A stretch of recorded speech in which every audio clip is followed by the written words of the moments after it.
Welcome to the Get Stops podcast. This is the official podcast of Princeton Women's Basketball. I'm your host, Jon Mozes. Well, we are underway. The 24-25 season. Tigers are 3 games in, 2 wins to start the year. Home against Villanova, at DePaul, at Duquesne. We're joined by Princeton head coach Carla Berube. Well, let's start with what's on your left hand. Ring ceremony last night?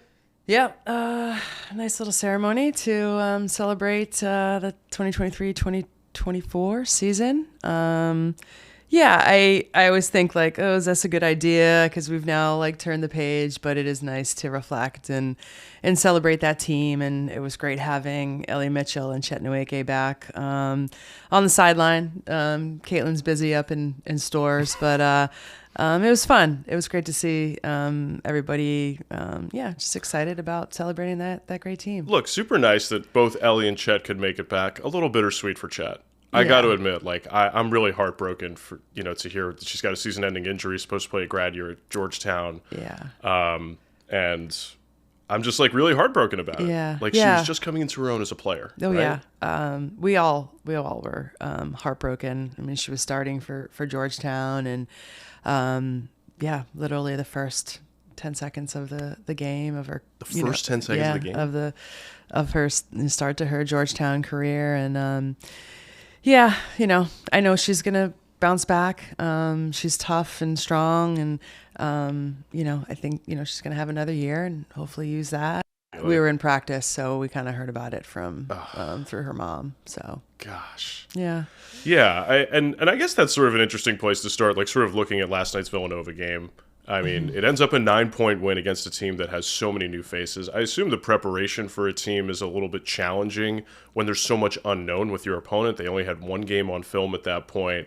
What were some of your big picture takeaways for your team from that win over Nova? Yeah, I mean, we had one game to work with all those new faces, and you look back at their last school and try to watch some of that film, just like what their tendencies are, what their strengths are.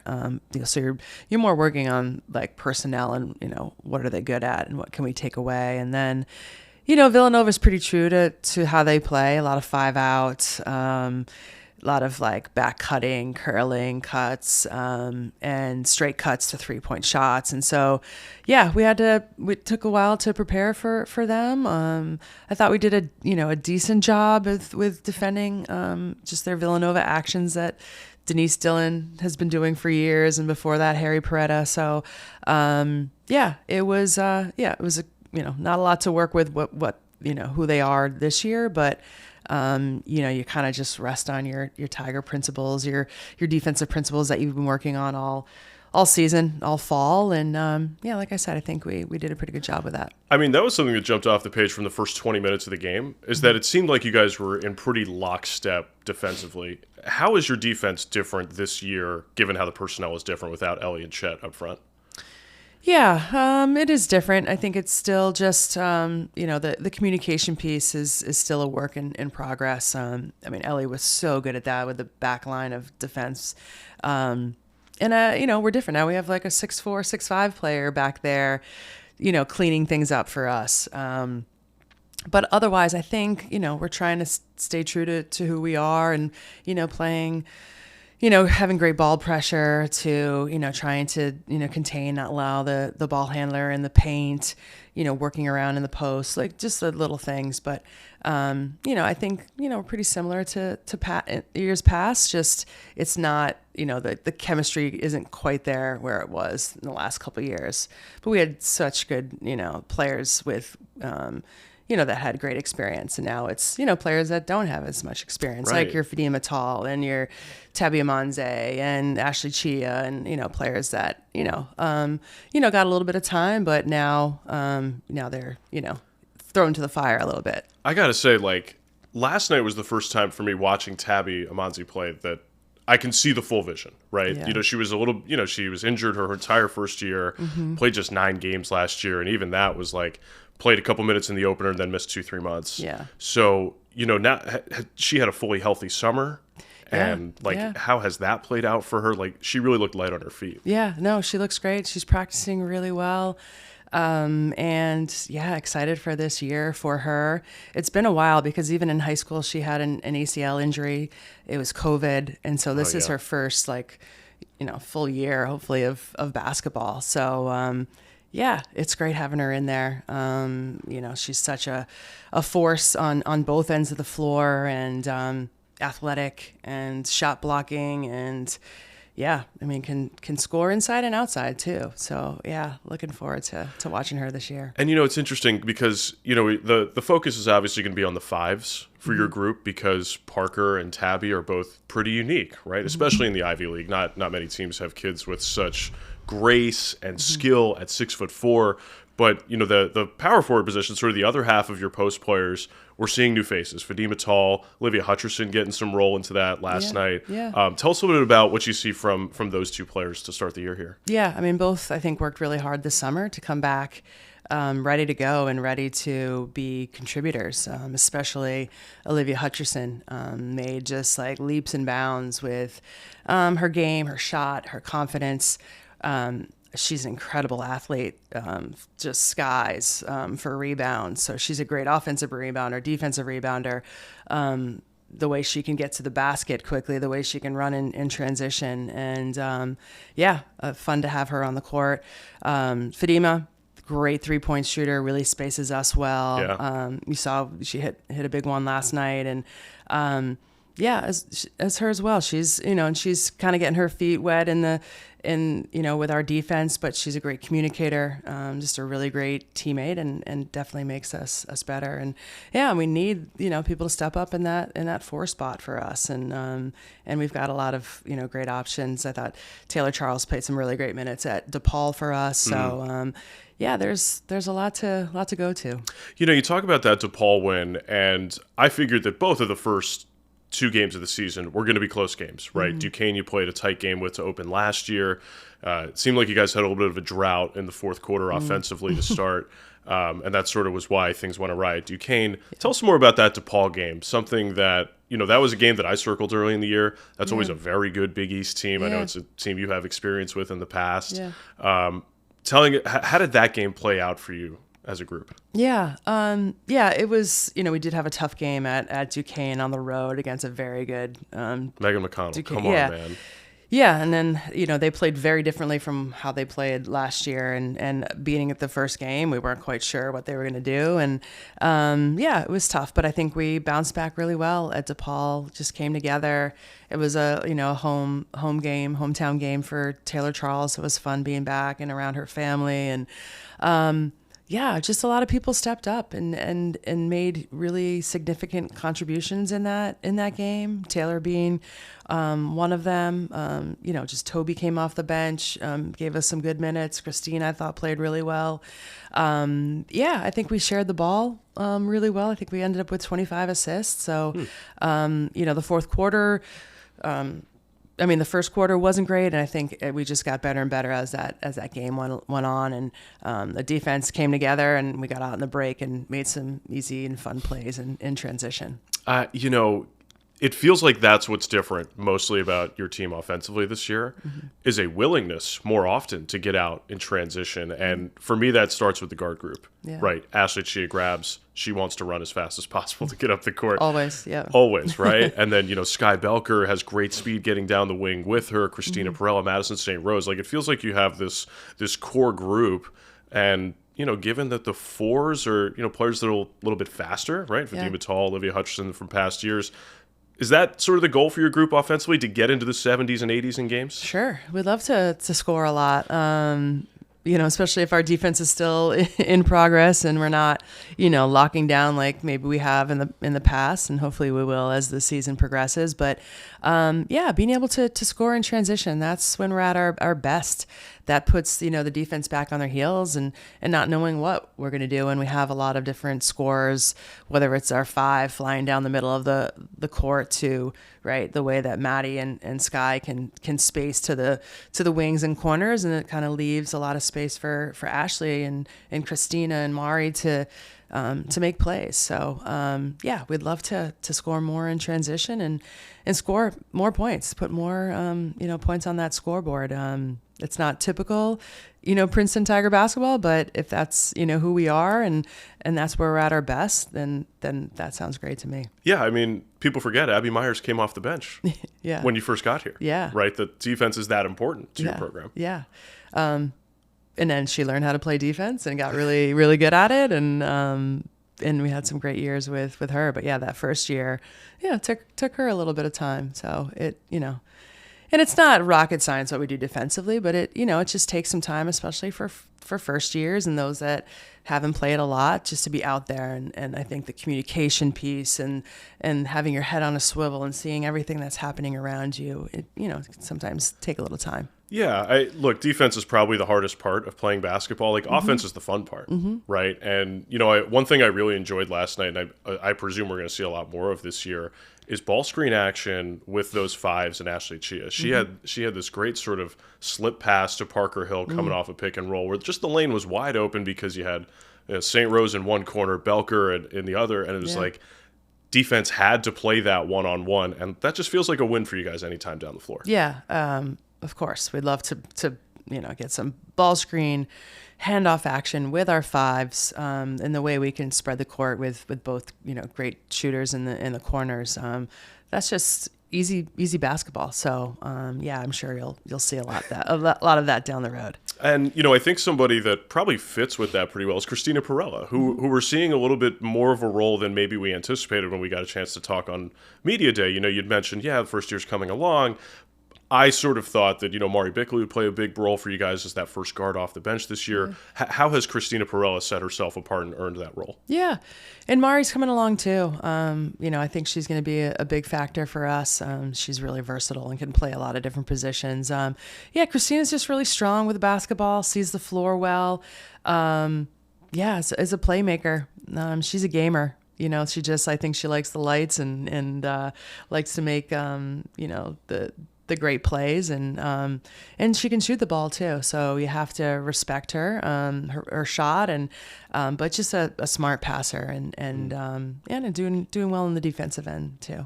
And something that jumped out to me in that Villanova game was sort of the New Jersey physicality and toughness that like players from Jersey tend to play with, where, she was getting ball pressured pretty hard from Jasmine Basco, who played really well.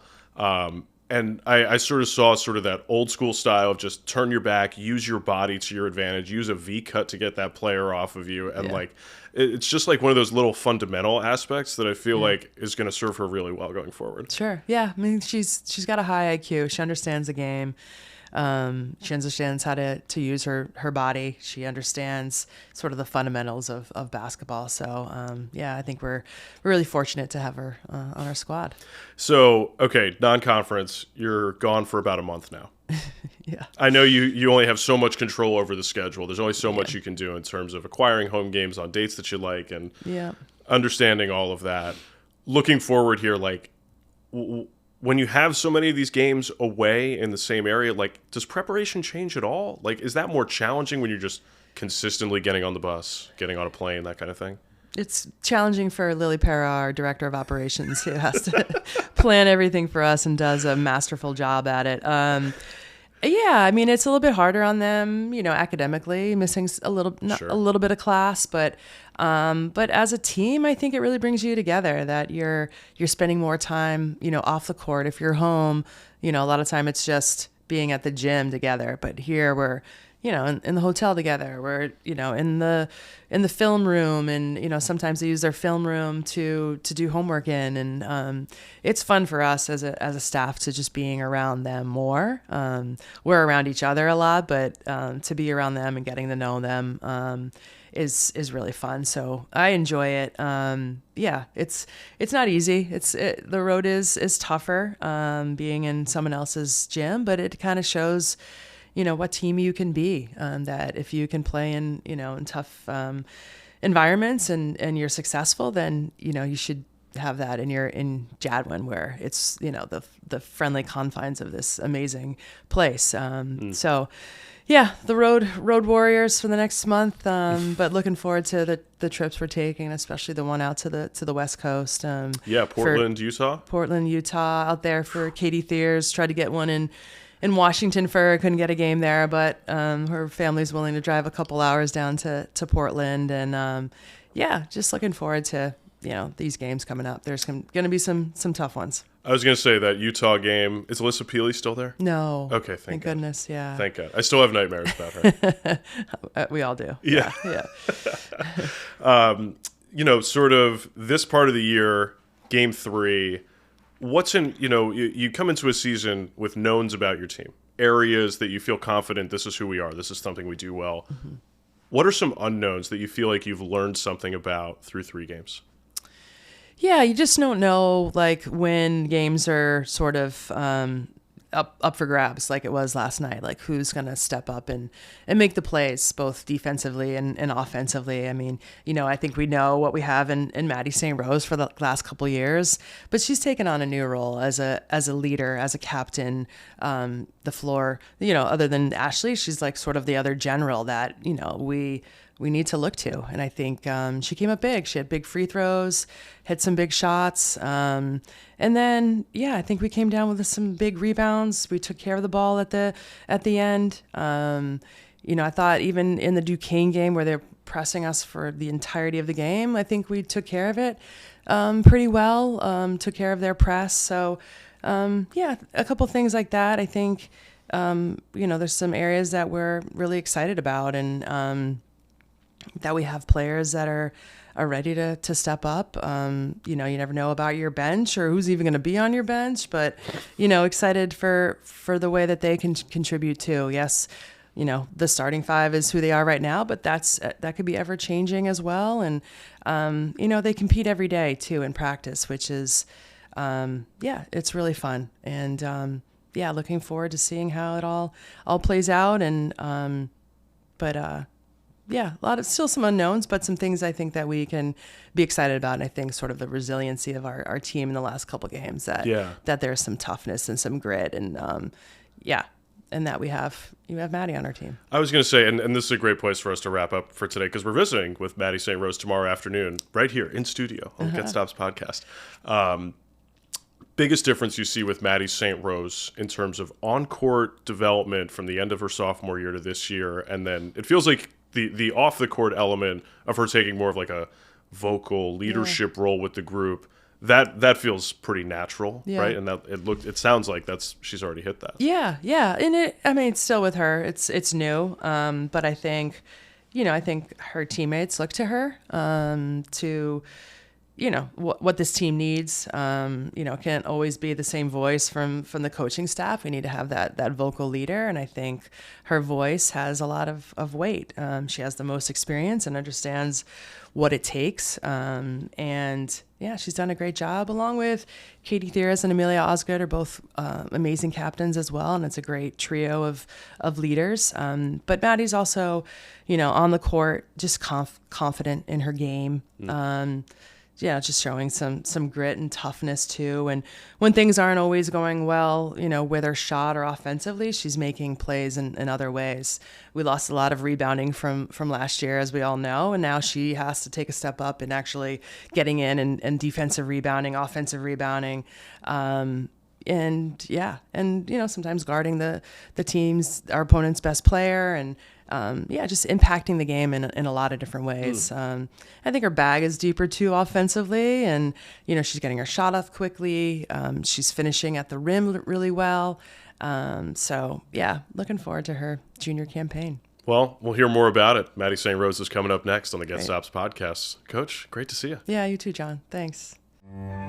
This is our promise: to protect your heart in every way we can, to give you a better quality of life and more time with your loved ones, to be your most trusted source for innovative heart surgery and procedures, and to bring nationally renowned care to every heart in every community. At RWJ Barnabas Health, our hearts beat for you. Back on the Get Stops podcast, week 2 of this podcast. I'm your host, Jon Mozes. Madison St. is with us. How's it going? It's going well. How are you doing? Well, I mean, as we were just talking about, like I'm in the middle of crossover season. It's, so I covered you guys Wednesday. I'm at Temple for volleyball tonight, and then at the University of Delaware Saturday to cover football. So it's like a busy week. Yeah. Which I guess you have some feel for, getting down to the final weeks of the semester. Yeah, I have a lot of assignments coming up, and I know on the bus ride to Quinnipiac, I will be probably grinding out a lot of work. So I don't have to really do any work when it comes to game day. Okay, so what are the classes you're enjoying most in the fall? Ooh, that's a good question. I would say my research methods class, it's basically just like a breakdown of like how to conduct experiments. And I think experiments are really fun just to like, first of all, like ask people to sign up for my study. I think that's actually the hardest part, but then just like see the results to see if like my hypothesis was correct or whatnot. So what is the study? What's your hypothesis for this project? Ooh, okay. Well, so for my JP, I'm currently like researching intrinsic motivation when it comes to like athletes from like high school to college. And right now I haven't really been finding, like I haven't conducted the study yet, but I've been finding a lot of interesting articles and yeah, just trying to make like these like quick analysis and stuff like that. It's like a lot of work behind it, but yeah. I was going to say, I'm looking forward to like reading your hypothesis and study here in the next couple of weeks. It's about decision making, or where are you sort of going with it? It's just more about like the internal process of like athletes and like I know athletes kind of when they play in high school, like most athletes want to play in college, but then there's also like sometimes when some athletes that play in high school, they played a lot in high school, but then somehow they don't have that like same interest when it comes to college, like sports. And I wonder why that change is. And also I feel like there's a change in that when there's athletes that are still playing in sports in college, and yet they don't feel the same type of love or like enjoyment in the game that they play, that they probably haven't felt that way when they were playing like in high school. So just like that transition to like collegiate level, like when things are like a lot higher, possibly like when the workload and like the schoolwork is a lot more, like how that change happens. Yeah, and I imagine like when you get to age 18, 19, 20, your priorities change in life. But from what I understand with you, basketball is still a major focus. Oh, absolutely. Right? Like your choice, your sort of passion for the game, has that changed at all from high school to college? Oh, my passion actually grew so much. I feel like I've always dreamed about playing in college. Like I always dreamed about playing in the NCAA tournament and playing in March Madness, like making it to like the second round, possibly the third round, like winning the Natty. Like that's always just like everyone's dream. But so I'm really happy just to continue to strive for that goal and just to keep making it further and further into the tournament, and then just winning championships. That obviously comes first, like in the Ivy League. Yeah. So you've played in 3 NCAA tournament games, right? 2 your first year, 1 last year against West Virginia.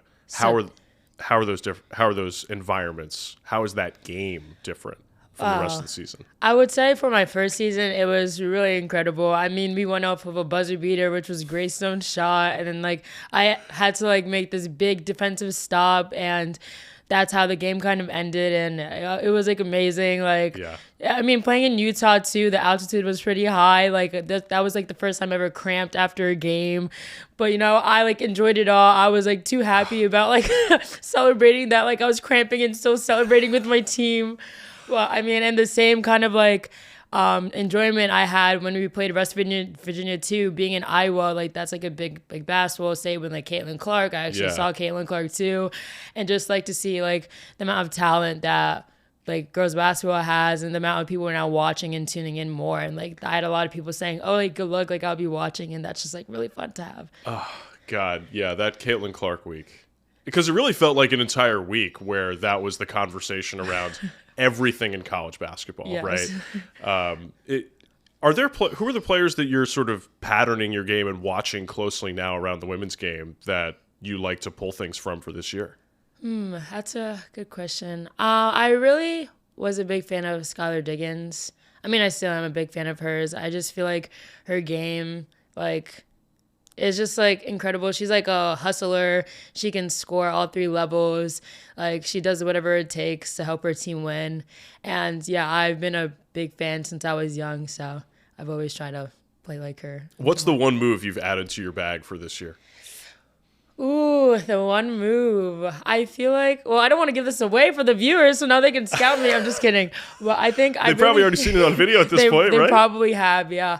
I would say I really love to do like a step back when like I don't know. I feel like when I'm in games and I feel like I have literally nothing else to do, I'll just take like a quick step back into like my jump shot. And typically I don't think about those shots, so I make majority of them, but it's like a quick just to get my shot off. I need a little bit of space. But. Yeah, of course. Yeah. And, it's funny because I was talking to Carla about this on the podcast a little bit last year where she was like, sometimes with Madison St. Rose, mid-range jumpers are like layups. Like, where does that confidence for you in the mid-range come from? I rep it out so much, like every single day with like LD. Like before we even get into some of our workouts and like the stuff she has planned for us, I simply just like stand at the elbows and I just rep like 10 mid-range jump shots going in like each direction, like towards like the foul line, like towards like the elbow. Like I just like feel like that spot like is my go-to spot. Like if I feel like I'm having an off day, like one spot that I know that I can make shots is from the foul line. So just getting to my spots like gives me a lot of confidence. I gotta say, like that's got to be like the first thing you're thinking about when you catch the ball in offense. Like, how do I get to my spot? Mm-hmm. How do I score? And it feels different offensively already through 3 games this year. Obviously, no Caitlin Chen to sort of like bail you guys out at the end of shot clocks. No Ellie Mitchell, right, with her sort of hustle energy. Tell us about how the offense is different for this team. Yeah, I feel like the offense is different because we have a lot of new players playing this year that didn't really get that much minutes last year. But I feel like they've been stepping into the role really well. I mean, that's when we kind of have that drop of experience that like Caitlin and Ellie did have, but like we kind of lost it. And now these new players are now learning and being in different types of like scenarios. But I feel like that's also another way for people to now grow and try to find like what ways they're like capable of like helping improve the team. Like we knew that Ellie was a great rebounder and Caitlin was a great scorer, but now we're trying to find those aspects in different players as well to see what they can contribute to make big plays. Yeah. All right. Give me the teammate who you've seen like make the biggest leap in their game this year. I would say Ashley. I mean, you guys probably seen a lot of her like last year. Like she was a big spark off the bench, but now her just being like the leading point guard, she's taking a lot on. Like she's constantly getting film from the coaches, but I feel like when she's in the game, you guys don't really see that kind of pressure that she's like that. I feel like she's putting on herself, and she's kind of just playing basketball, and she's always like open to just like taking feedback and like trying to get to know her like teammates. And she had an incredible last game against Villanova with her career highs. So like as you can see, she's a really good player. So. Yeah, and it's just like little moments here and there with Ashley where it's like, oh wow, she does something special, right? Like when was the first time for you where you realized that she could be special like this? Ooh, yeah. Actually, it was actually kind of really funny, but it was like in high school, she had like this like viral video of her like doing 3 between the legs, and then she shot it and then she just walked away, didn't even see the ball go in at all. And that was a lot of confidence in itself, and I was like, oh wow, this girl's gonna be good. Like she has so much confidence, she's like fiery, and like she also brings that energy when she's like in the game too. So yeah, I gotta say, like the Steph Curry walk away is the one celebration I wish I could do in life. Me too. You never have a shot like that where you're that confident that it's going in? Well, yes. I feel like I can tell when my shots are going in or not, but I still like to just watch the ball go in just to like breathe. That like, I don't know. I just feel like I've never really ran away. Like I've always like stared at the rim and just wait for the ball to go in. So. Yeah, that's reasonable. I guess I don't really know what that's like, right? Like being in that leadership role as a scorer, right? Like that's something it feels like you're sort of embracing this year, that the coaching staff is talking to you more about, that like we need more from Madison St. Rose for us to go where we want to go this year. Tell me about how that is different now that you feel like you're probably at the top of a lot of opponent scouting reports. Like, are you noticing teams are playing you differently through 3 games?